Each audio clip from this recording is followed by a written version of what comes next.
Payg'ambarimiz sollallohu alayhi vasallam Makka da turgan paytida majnun deyishdi mushriklar, kazzob deyishdi, kohin deyishdi, sehrgar deyishdi, xolaganini deyishdi. Payg'ambarimizning yuragi siqilardi bundan, yuragi ezilar edi.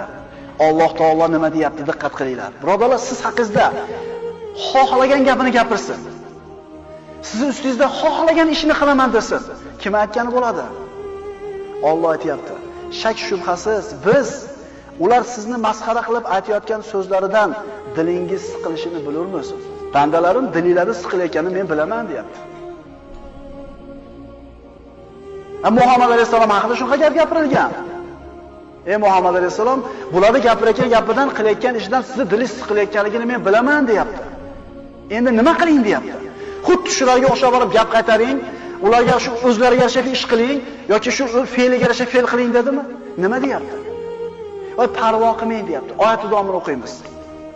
Shak shubhasiz biz sizni ular masxara qilib aytayotgan so'zlarini eshitib siqilayotganligingizni bilamiz biz, deyapti.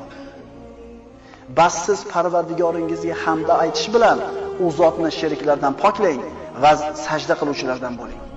Parvo qilmang, deyapti. Siz tasbih ayting, sajda qiling, o'lim soati kelguncha ibodatda bo'ling. Ishingiz bo'lmasin ular bilan.